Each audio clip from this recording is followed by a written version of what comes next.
Hey guys, Natasha with the Day with Ethel vlog. So, if you've been a fan or if you even like my vlogs, you know that Kate Canterbary is one of my favorite authors. Like, I've obsessed over her Walsh series. Years ago, I was really fortunate to meet Kate in New York. I left Idaho and flew out to New York to meet this beautiful lady. And I always get excited when she writes because she writes these sophisticated characters. And I feel like every time I read one of Kate's books, I feel like I'm learning something new, and I actually go and Google some of the information just because I get so excited with what she's writing. And that's what I love about her characters. I've been waiting for Sebastian Stremmel book for a long time. Like, we've kind of known about Stremmel from, her other stories of Halstead and then Alex and Riley. And you kind of just you just can't wait to get to see what layer of, assholeness he's going to be. But when you read Cal and Stella's story and Riley and Alex's story, you kind of knew that he has many layers. And, and Nick and Aaron just adore Stremmel. Like, they always just say, just be nice to him because he's a nice guy. And everyone around's like, no, he's not. But I knew he would be. And it's in those layers that you kind of just fall for the guy. But now he has to go through 8 weeks of couple work therapy with one of the best special plastic surgeon at the Boston hospital. This is Sara. Sara is funny. Sara kind of just cracks me up because she is kind of an overthinker.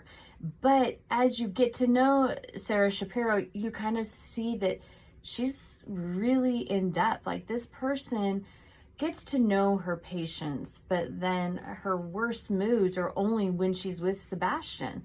And so it's when they're in this therapy that they kind of go at each other at the best times. There was one funny part where, the doctor's like, okay, Stremmel, where is, Sara from? And he doesn't know. And then they ask Sara, and Sara goes, probably a defective condom. I mean, these two go back and forth constantly, and you laugh. But then you're like, but you two almost are perfect together. Let's get over that. And in that one time of that passionate, they're so pissed off at each other, they kind of go to that extra mile. And these two are very passionate and explosive. And you're like, holy crap, there's so much chemistry here. But they don't see it because they're so worried about what the other one's doing, or they're so worried about just their emotional toll.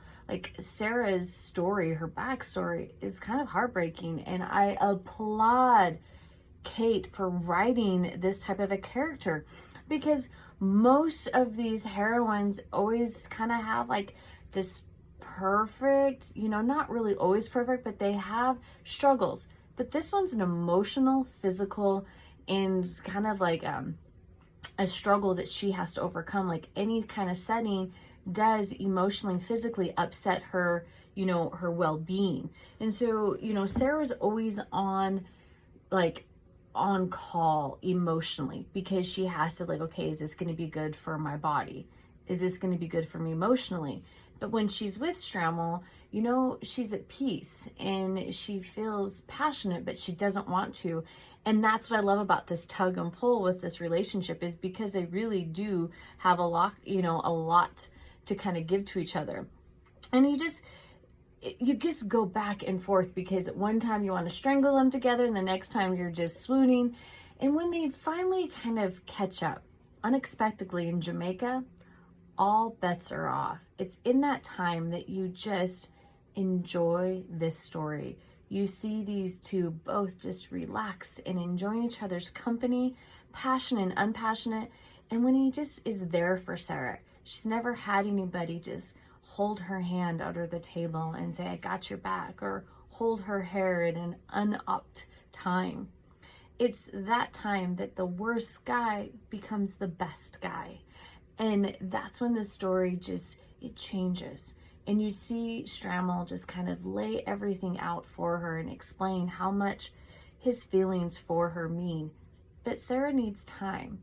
And we don't know how much time she needs, because she doesn't even know emotionally how much time she needs. But during this time, you see this, their proximity when they're together, they're good, but when they're apart, they just aren't making it. And they're more cranky. I mean, yeah, we all know Stremmel is cranky, but then you get to see him even in his cantankerous. I mean, O'Rourke is hilarious.